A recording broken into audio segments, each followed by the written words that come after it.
Mainly आपको sine square theta plus cos square theta equal to 1, ठीक है।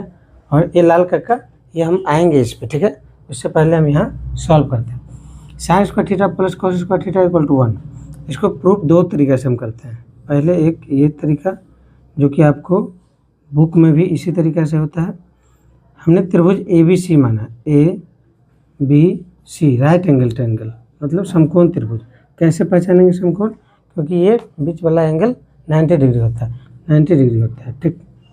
तो इसमें एंगल A और एक एंगल C, मतलब ये अगर 90 डिग्री है तो ये दोनों मिलकर 90 डिग्री भी होगा, दोनों का सम, लेकिन 90 डिग्री से कम होगा ये और ये। तो यहाँ पर कहने का मतलब ये है कि अगर एंगल A को हम यहाँ से डील करते हैं, एंगल A को, तो एंगल A के सामने क्या होता है?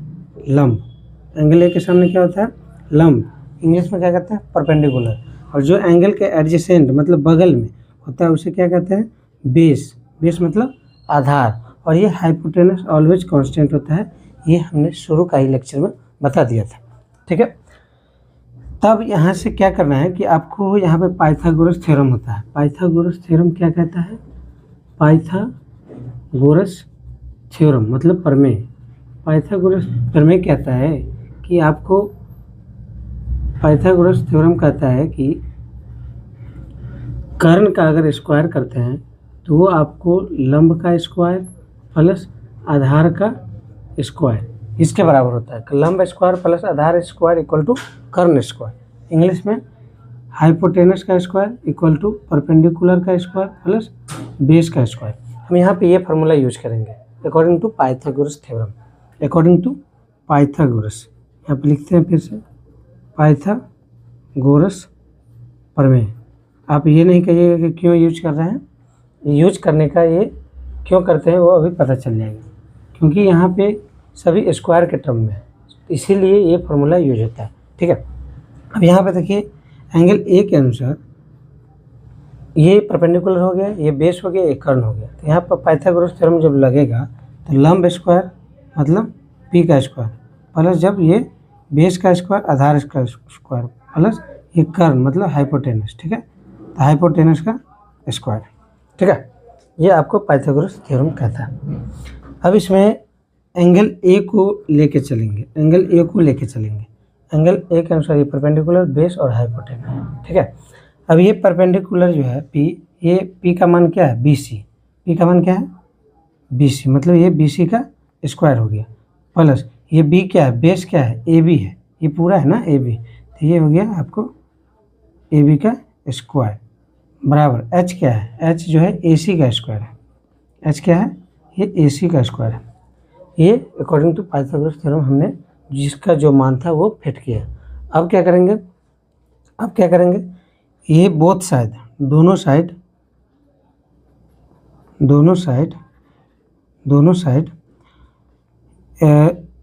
AC से, मतलब ये कर्ण से, AC से AC स्क्वायर से डिवाइड करेंगे।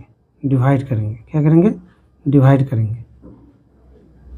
करेंगे, ठीक, AC स्क्वायर से। अब ये करने का क्या तरीका, क्यों करते हैं ये अभी पता चल जाएगा। जब ये सब फार्मूला मतलब ये जो लिखा हुआ है इस सब में AC स्क्वायर से डिवाइड करना है। देखिए तो BC तो पहले से था BC स्क्वायर, अब इसमें AC स्क्वायर से हम डिवाइड कर रहे हैं, ठीक, प्लस ये हो गया AB स्क्वायर बट्टा AC स्क्वायर बराबर ये हो गया AC का स्क्वायर बट्टा AC का स्क्वायर। अब यहाँ पे AC एक बार आप कर्ण से, एक बार लंब का स्क्वायर और एक बार आधार का स्क्वायर, ऐसे तीनों करके अगर करेंगे तो ये तभी ये फार्मूला मिलेगा। तो यहाँ पे AC करने से क्या होगा? ये दोनों कट जाएगा, तो यहाँ पर आ जाएगा एक तो मिल गया आपको, ठीक है। अब ये साइन स्क्वायर थीटा और कॉस स्क्वायर थीटा यहाँ से निकलेगा। जब BC और AC है, जब दोनों का पावर रहे, मतलब कि अगर मान लीजिए ये P है, ये Q है, P है, ये Q है, अगर दोनों का अलग अलग स्क्वायर रहे तो इसको आप डायरेक्टली क्या लिख सकते हैं? P बट्टे Q का स्क्वायर। तो ऐसे ही हम जब BC बट्टे AC है और दोनों का स्क्वायर अलग अलग है तो इसे एक टर्म में लिख देते हैं। क्या टर्म में लिखते हैं?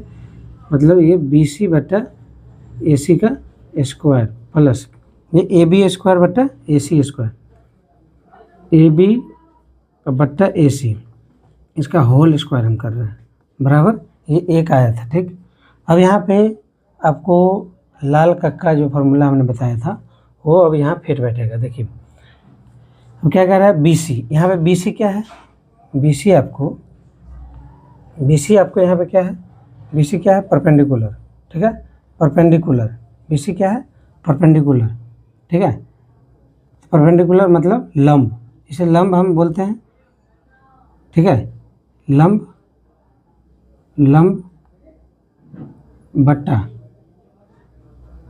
ये लंब हो गया। AC क्या है, कर्ण है, कर्ण, ये टोटल का स्क्वायर, ये एंगल A के अनुसार हमने लिया था। ठीक, अब AB क्या है, AB क्या है, ये आधार है, आधार बट्टा AC क्या है, कर्ण है, कर्ण, ये पूरा का स्क्वायर बराबर 1। अब यहाँ पे देखेंगे, अब लगभग फार्मूला आ चुका है। लंब बट्टा कर्ण, लंब बट्टे कर्ण क्या होता है, साइन थीटा। आधार बट्टे कर्ण क्या होता है, कॉस थीटा। लंब बट्टे आधार टेन थीटा। ये आपको 8.1 के चैप्टर बनाने से पहले ये हम प्रूव कर चुके हैं, मतलब बताया है कि इसका मान ये होता है। ट्रिक है याद करने के लिए। तो लंब बट्टे कर्ण किसका मान, साइन थीटा। यहाँ पर तो लिख सकते हैं साइन थीटा का स्क्वायर पूरा का स्क्वायर प्लस आधार बट्टे कर्ण क्या है, कॉस थीटा, कॉस थीटा का स्क्वायर इक्वल टू 1। अब यहाँ पे देख सकते हैं, इसको आप सिंपल वे में इसको ऐसे लिख सकते हैं, sine square theta cos square theta equal to 1। यहाँ पे आप देख सकते हैं कि ये प्रूफ हो चुका है। हमने ये क्वेश्चन लिया और यहाँ आंसर सेम टू सेम आ गया, sine square theta plus cos square theta equal to 1।